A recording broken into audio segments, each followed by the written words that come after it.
Hi everyone. You may notice if you weren't at church that the recording didn't work this week. And so if you would be wanting to catch up on the sermon, I'm just going to go through it here. It might be a little bit different, but this is so you can catch up. I read the Bible. We're in Acts chapter 5 from verse 12 to 16. It says, the apostles performed many signs and wonders among the people, and all the believers used to meet together in Solomon's colonnade. No one else dared join them, even though they were highly regarded by the people.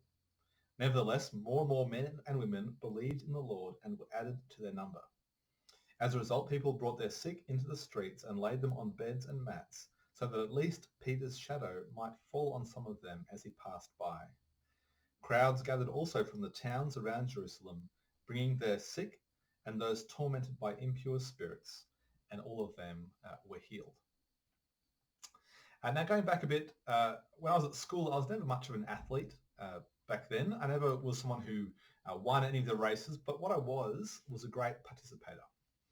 I wanted to get many points for my house, but I couldn't win the race, so I just went in lots of them, everything from the 100-meter sprint to the 1,500 meters, everything in between. Now, that's not usually the approach you see in the Olympics, is it? Or maybe when you're at school, you're a short distance sprinter or a long distance runner, or one of those people maybe who was always miraculously sick on the athletics carnival day. But for those who take it seriously, they usually specialize, right? Short distance or long distance. Now, I'm thinking about this because as we've been looking at the early church and the book of Acts over the last few months, there's a number of things that are similar today, but some things that are also quite different. One of the big things that it's different is that this is the time scales of what's going on. And so back then for the church, it's the birth of a new movement. It's exciting, it's powerful, it's pretty inspiring to be able to kind of look in and see what life is like for them. But we're in a pretty different time now, aren't we? It's a couple of thousand years later, separated by a lot of space and time. And the church has been on this kind of crazy up and down journey over those last couple of thousand years. I think it's a bit like the difference between the sprint and the marathon, right?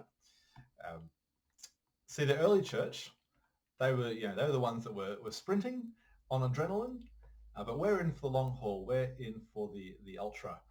And I think it's because for this reason, I think these seasons of looking back and looking forward, these seasons of refocusing are really important for us because we're in this kind of this big, long season of the church.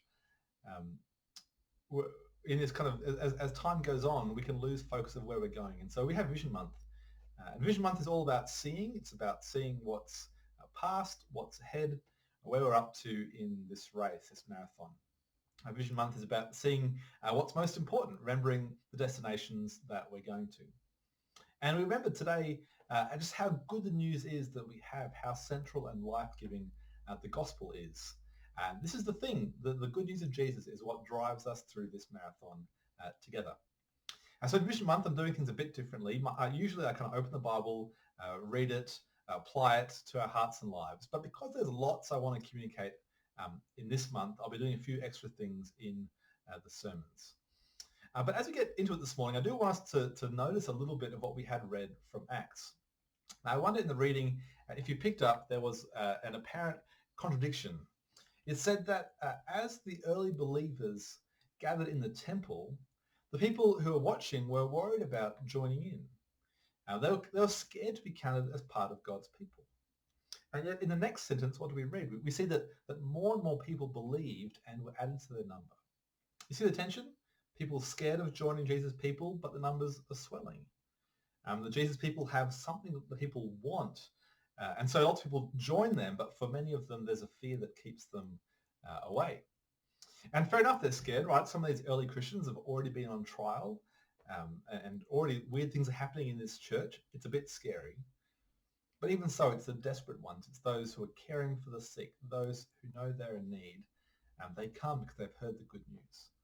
They've heard these Jesus followers have life and healing. I want what they've got. I need what they've got. Now, like I said, there's plenty of differences between days back then and today, but there's still a similar dynamic, I think. And lots of people see the good in us as Christians. They kind of see we're helpful. People will happily come to their church for play group or for AA meeting or jumping castle and a free chai. People will send their kids to kids club and youth group or even the Christian school, but there's a gap, isn't there, between coming to the Christian things and actually being one of these Christians. A fear, perhaps, maybe like it was back in those days. And what would it cost me to be one of these Christian people? Do I have to give up on the fun things in my life? What will my family think if I become one of these churchy types? What's it going to cost me? So you see the parallels between then and now? And again, just as it was back then, it's often the people who realize they are most in need. Those who realize they can't do it on their own, those are the ones who often reach out to Jesus and to Jesus' people and find hope there. This is many of our stories in our church. So what do we do? What do we do in our context? Who do we want to be in this world? We're not in the sprint phase, we're in the marathon. What keeps us going? Whoops. Sorry, I'm trying to control all these things at the same time.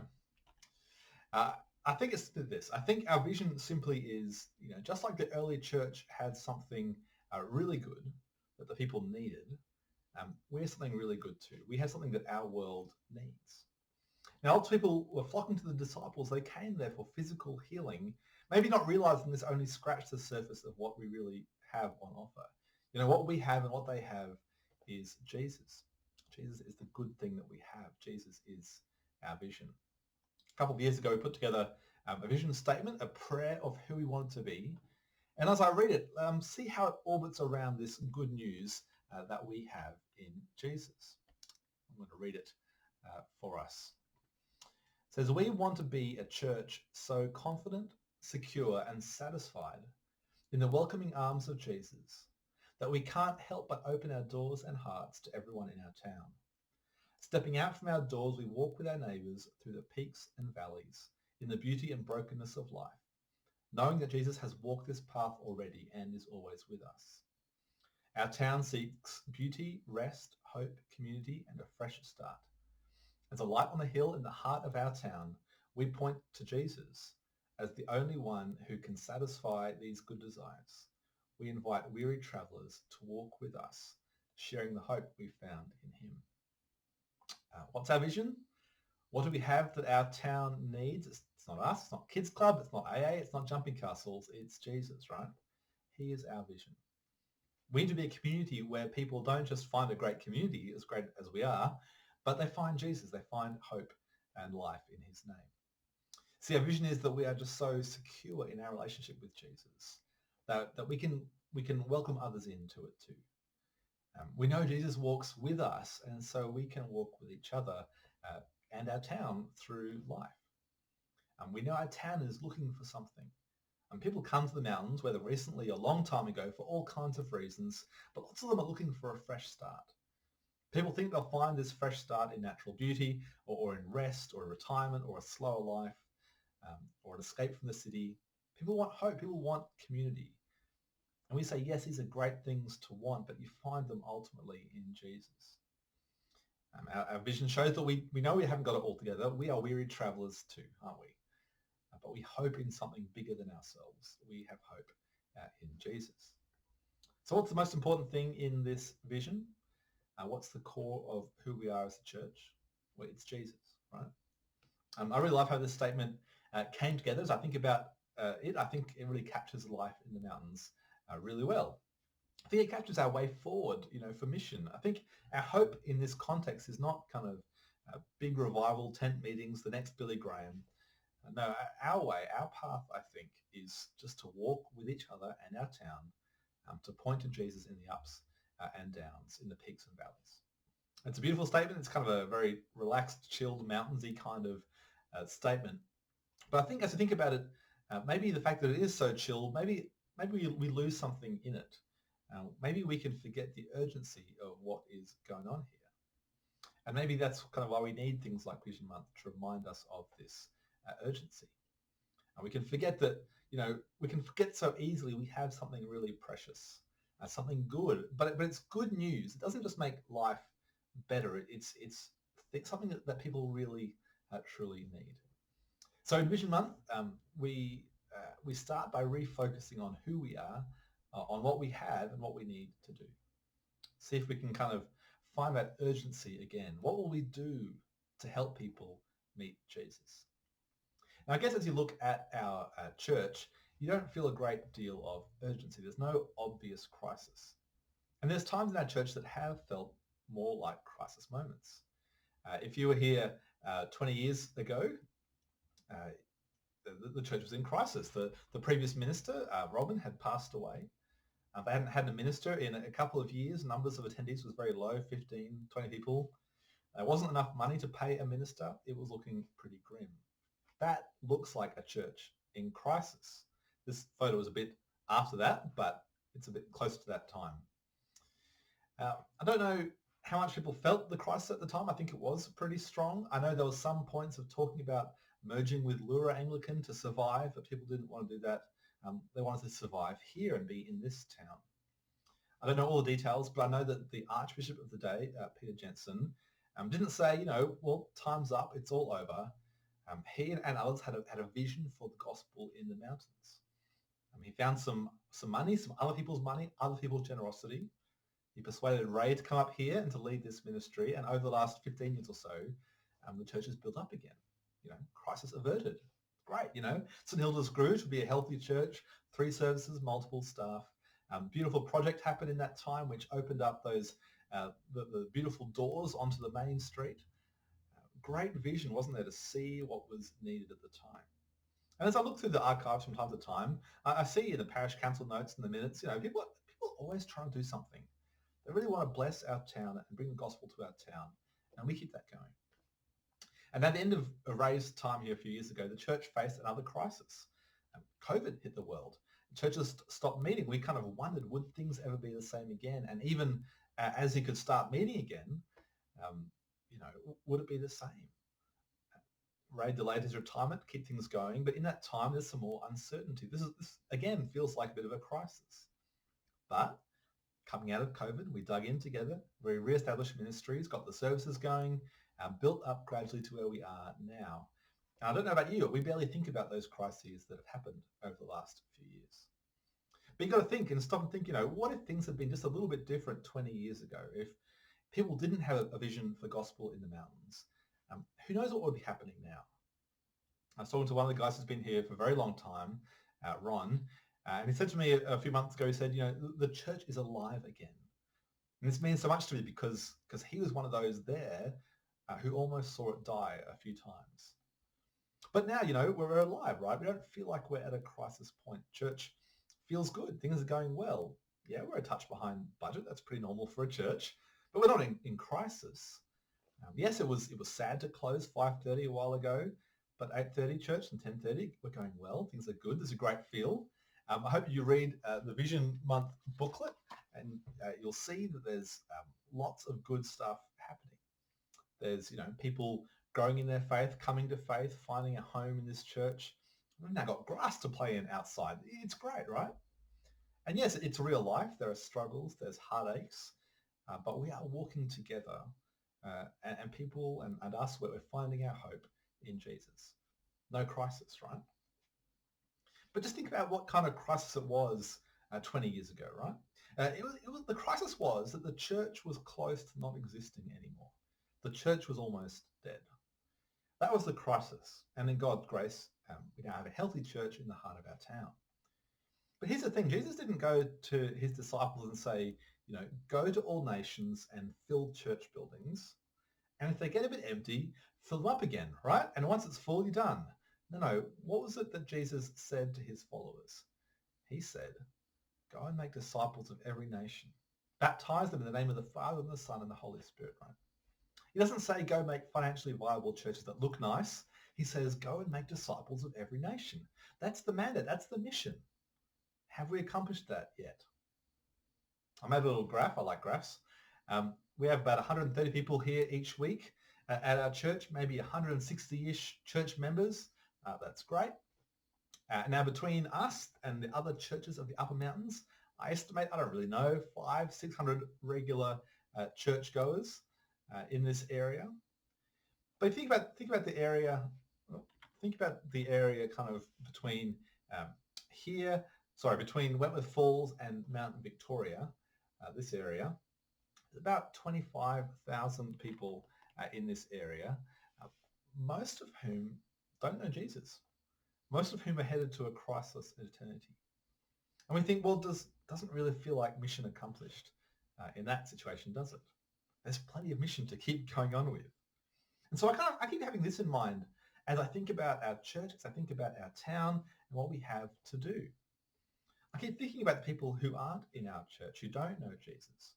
I spend a lot of time thinking about how we can use our limited resources to grow the people of God in this area. And I know there's a tension. I feel the tension. We have to look after those that we already have. We need to build each other up and care for each other, equip the saints for works of service. It's not either or, growing our people here or introducing people to Jesus. We don't, make or grow disciples of Jesus. It's both. We need to make and grow disciples of Jesus. I think temptation is for us to look inwards and go, yeah, things are good, and they are. There's so much good that God is doing. But it's also our job to have a bit of holy discontent, a desire to reach the lost sheep, to think about the 25,000 souls out there. There's kind of old language around, my role of senior minister or rector. You used to say that they had the cure of souls for their parish. This is kind of the care of souls for every person in a particular patch. So the idea was wherever you lived, there was someone, at least one person, or there was a church that cared about your soul because you were in that area. And I feel the weight of that. Now, you might say, yes, Murray, it's too big. You're never going to reach everyone. No town has 100% of people going to their church. And I know that, but I don't want to be driven by that. I hope we're not driven by that. I want to be driven by that Great Commission. Go and make disciples. But it's not just the Great Commission. Our call to mission is even bigger than this. What is it that drives us? Really briefly, I see that the big picture of God's plan has always been to drive us to mission. God's plan has always been to save people. From the beginning of the Garden of Eden, he's working at bringing his people back to himself. The Bible ends with the image and revelation of the multitude around the throne from every tribe, nation and tongue. Millions will be saved. We're to be part of that work. I'm driven by God's plan. I'm driven by God's love. We're not called just to go make disciples and not care about them, just add the numbers together. No. God so loved his people. Well, we're motivated by love to reach out as well. We've been loved, so we can love. Love drives us. Thirdly, I know that heaven and hell are real. Jesus is pretty clear on the reality of judgment. And it just matters so much that people are given the chance to find eternal life with the giver of life, not spend an eternity separated from him. These are high stakes. These high stakes drive us on mission. We know it all matters because it was worth Jesus ending up going to the cross. If it was worth it that the Creator entered creation, submitted to this awful death at the hands of sinful men, it's not something that we can just take or leave. It doesn't matter, take it or leave it. The mission of Jesus, the mission matters so much to Jesus, and so it matters so much to you and me as well. We know all these things, and we know finally life is short. Life is brief. I don't know how long I have or you have. I want to use the few years of my life well as God calls us to make disciples.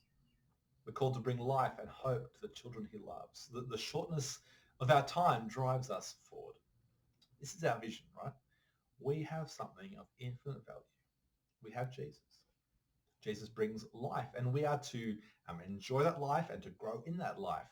And he calls us to bring that life to the 25,000 people around us. Go and make disciples, Jesus tells us. That's what we're called to do.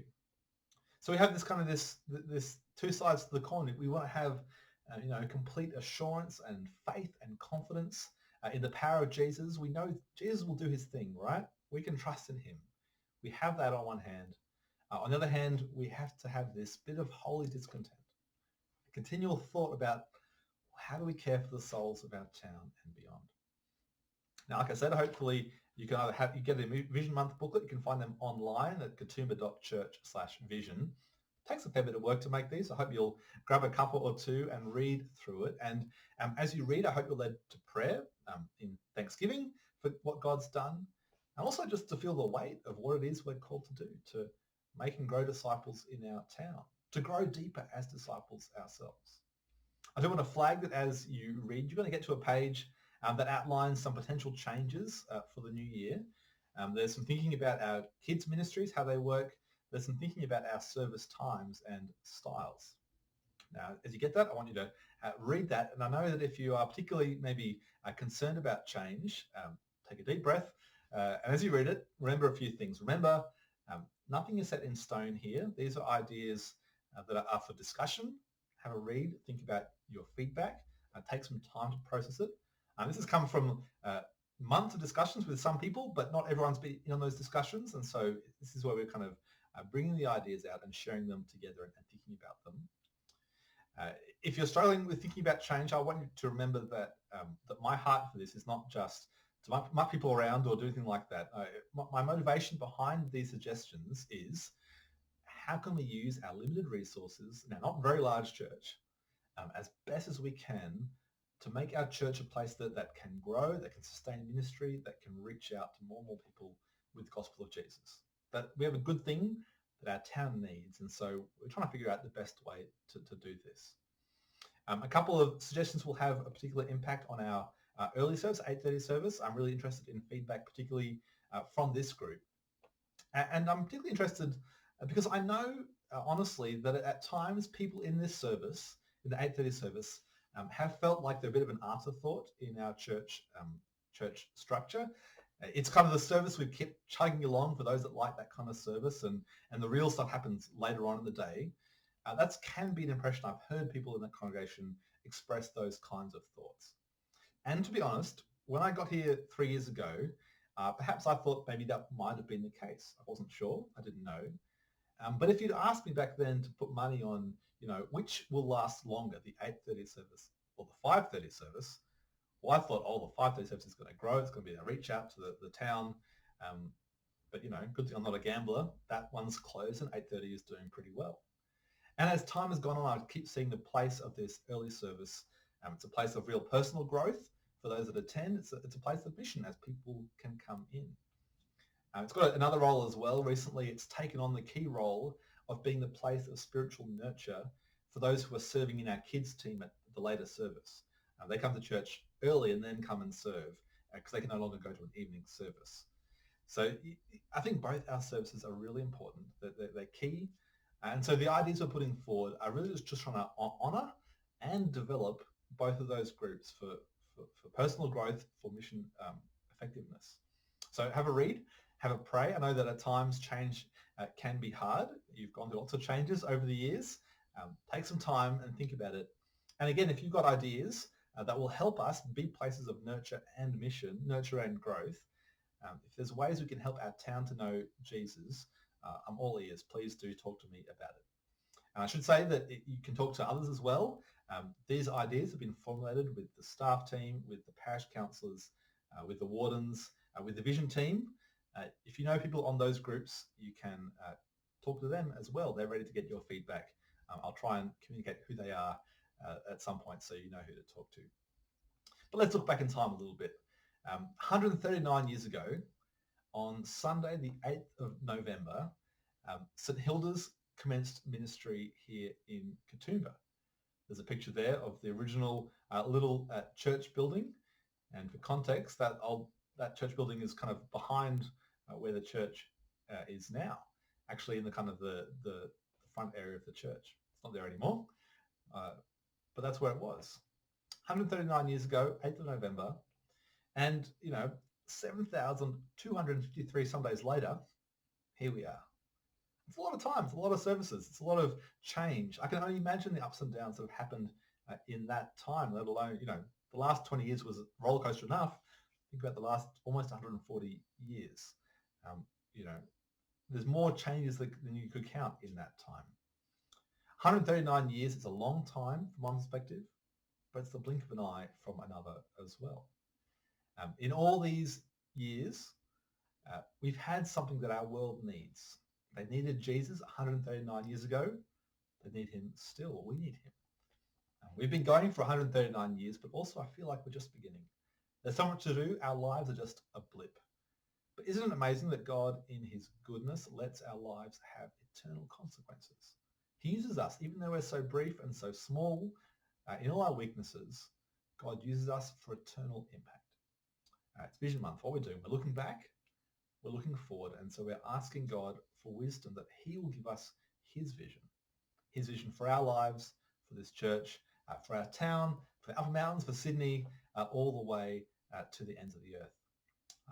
Perhaps you can go and pray about this even now. Hope you join us on Monday in a couple of weeks' time. We're going to have a prayer meeting, prayer afternoon as well, to keep praying for God's work in our town and beyond. Thanks for joining us. Sorry it's been a bit different this week, but hope it's been good for you to be able to catch up on what we looked at on Sunday. Thanks.